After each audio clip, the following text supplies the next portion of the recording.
Hi everyone, Siavash here from Clinic Sync Pro, and this is another video about how you can actually use our platform to do any type of AI booking, AI receptionist to your preferred EMR or the EMRs that we are support, in this case Jane, Cliniko, Nookal, or any other supporting EMRs that we have available on our platform, Clinic Sync Pro.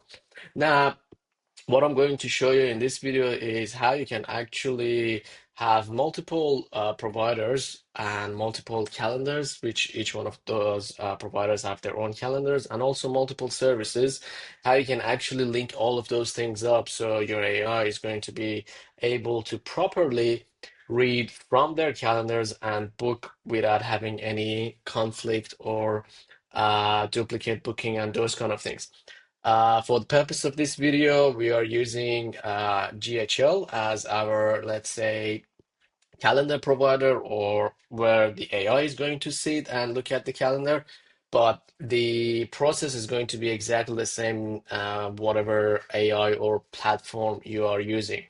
What we are going to do is we are basically going to use a third-party platform called CalendarBridge to fetch all the feeds from, in this case, Jane Calendar, and push it into Google. And then we're going to link back that Google into the GHL for GHL Calendar to be able to actually read the information from the actual Jane Calendar. And the reason that we are introducing a third-party bridge type calendar is when you directly use the Google Calendar and add these feeds, Google Calendar only fetches every 12 to 24 hours, which is not very good or not very fast. However, when we put this in the middle, this one fetches every 5 to 10 minutes. So there's going to be a way less chance of getting any conflicts or any of those kind of things. All right, now let's begin. So for the purpose of this video, we are going to only use these two providers, Zoe and Suzanne, and we're going to connect these two calendars. So what we need Calendar Bridge. You can start a trial. It's very simple and it's also very cheap. It's $5 per month. And then also your Google Calendar. All right.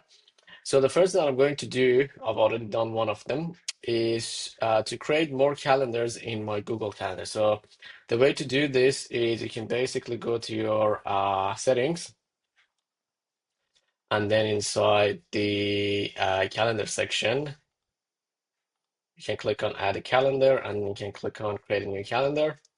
And I'm going to name it the name of the person, staff that is in here. So Zoe, so I'm going to name this one, oops, Zoe. I'm going to show you in a sec why I'm doing this. You want to make sure that your time zone is the same time zone as you have in your Jane. It's not very important right now. It's just a demo. So now we have Zoe and we have Suzanne. All right, now we can go back. And now what we're going to do is we're gonna turn the calendar subscription on for this, so we get the feeds. So what I'm going to do is I'm going to copy the Zoe one, and then I'm going to go to Calendar Bridge. I'm going to click on Sync. I've already connected this Google account into Calendar Bridge, so it's pretty easy. You can just click on Accounts and just go ahead and add account. It's been added. Okay, now let's go back to Syncs, create a single sync. This time I want to click on other calendar types, and I'm going to put Zoe's in here. I'm going to say use ICS, and then I'm going to tell it to, you might need to refresh this page for it to grab the Zoe. So let's me just refresh this one. Just cancel the sync. Let's do it again. All right, let's paste this, use ICC. And now we have Zoe in here. I'm going to click on that. I'm going to click on continue. I don't need to add any of these. I'm just going to click on continue to options. And we can just leave the default calendar color because it's already different from what Suzanne has. I'm going to go in here and we're going to click on create a sync and click on create sync.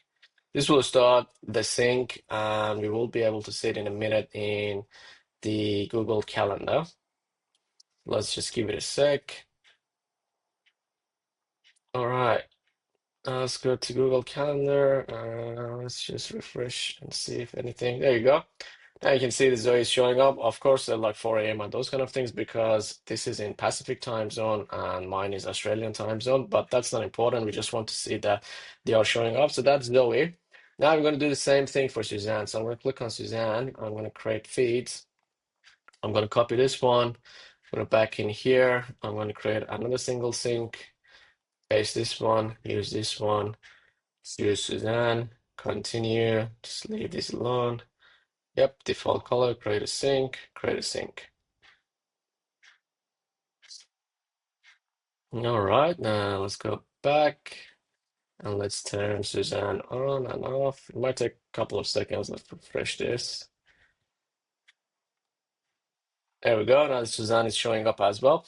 So the idea is not creating one Google Calendar or Google account for every single staff that you have, because that's going to get messy. You just create one Google account and one Google Calendar for your clinic and just basically add those calendars like this into that. All right.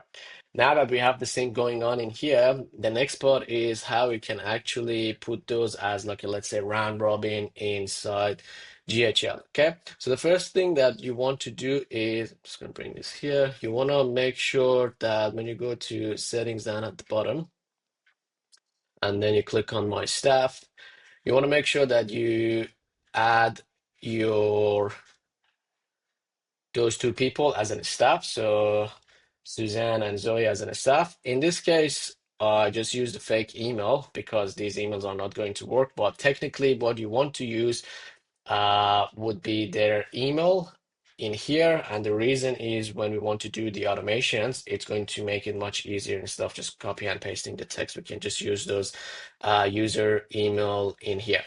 But I have created those accounts, and now all I need to do is basically set up their calendar. So this is how it's going to work. So I'm going to click on this, and then I'm going to say I'm going to log in as, let's say, Zoe. Okay. So this will switch my account to Zoe. So this means that you, as an admin of the GHL, you have access to all of this stuff, and you can actually go and set everything up for them. Now, all we need to do is on the left, we're going to go to the profile. This is going to be the Zoe profile. And as you can see, Zoe Swift, it's in here, exactly like this. And now what we're going to do, we're going to add the calendar. So I'm just going to click on Add New. I'm just going to click on Connect GHL, but I'm going to pause the video because it's going to show all of my Google account. All right, my Google Calendar is connecting. And once it's done, which is done right now, now we have this section, Conflict Calendar. Now what we want to do inside the Conflict Calendar is we're going to click on Edit. And we're gonna tell this to only use Zoe's calendar.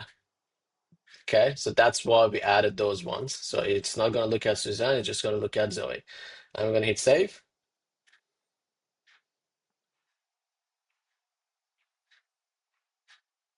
It's processing, but once it's done, you can confirm it by going to the calendars on the left-hand side.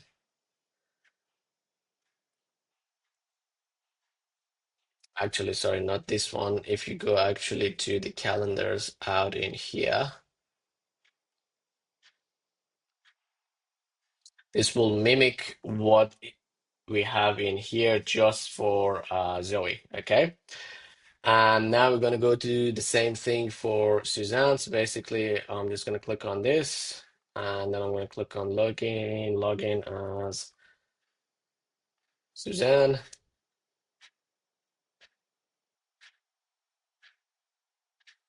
Just give it a sec. And as you can see, this is wide open. Now, what we're going to do is we're going to go to similar things, settings. I'm just going to do it quickly in my profile. And I'm just going to add an calendar. So I'm just going to pause and do this quick.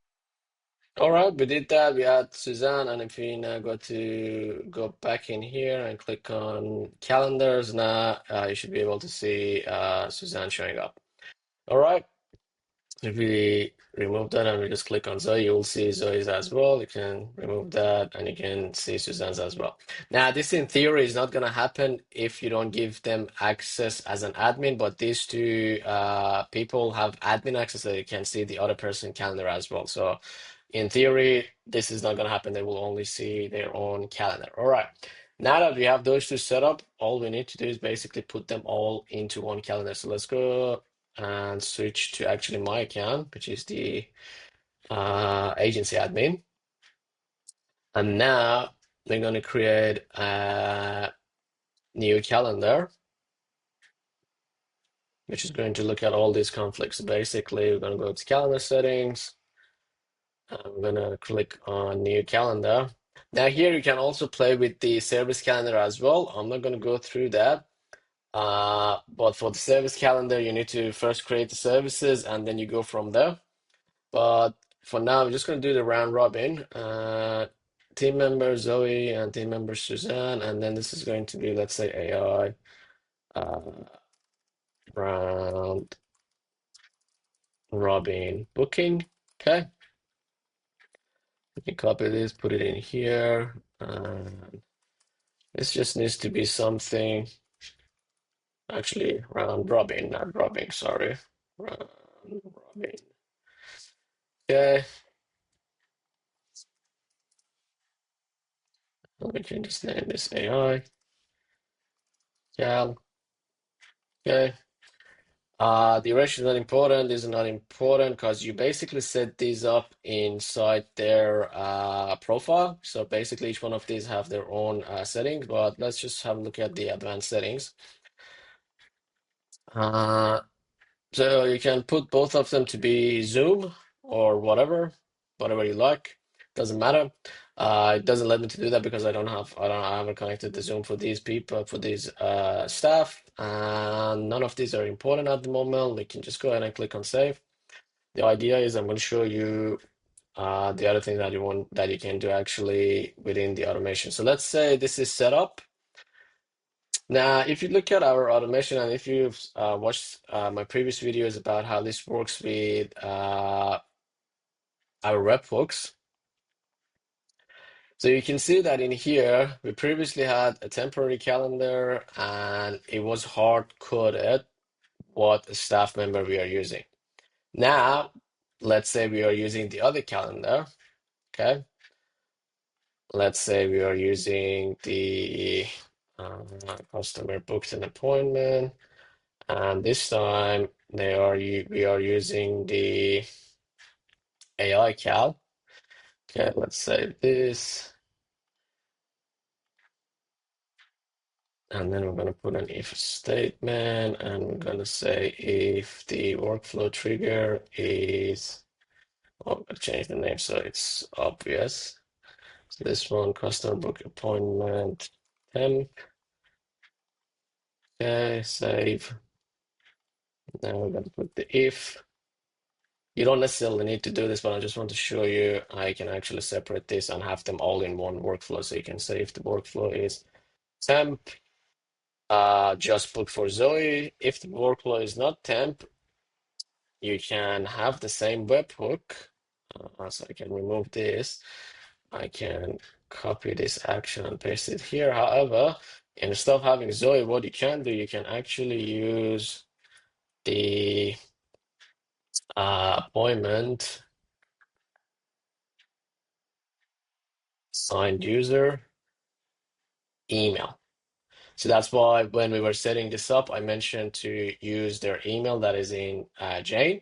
So this is automatically replace that. And now you can think of like how you can actually, when you build your services and different services, how you can actually add those filters in here, like similar to that if condition that I did, and basically book based on those services as well. All right. So we're going to hit save. So this is now automated. You don't need to actually keep adding different webhooks. Save action and save. And that's basically how you support multiple staff and multiple treatment. Treatment is exactly similar. You just need to basically, let's say this appointment was AI Cal for the massage service. That's how we did it. And we can have another trigger added in here. Let's say we have another uh, calendar that this is, let's say this calendar is this one, and this one is for let's see what other services we have in here. Let's say this one is for treatment classes and group. Let's say this one is for the 60-minute. So say this is 60-minute massage. Okay, so I'm going to save this trigger. I'm going to save this. And now what we can do is basically in the condition, we can add another branch if the workflow trigger is 60-minute massage. Is this one 60-minute massage? So basically that would be copy action. We put it in here, and all we need to do is change this to the other treatment, which you can have this as custom values or those kind of things as well, so you don't need to type it every single time. But you can see how you can actually start managing all these different providers, different services, and those kind of things, and have them all sync. That was it. I just wanted to show you how flexible this functionality is and how you can actually have your whole booking handled via GHL or any other AI platform that you're using for your AI receptionist, or even chat AI. Let me know if you have any questions, but that's pretty much it. And I hope to see you next one. Thanks. Bye.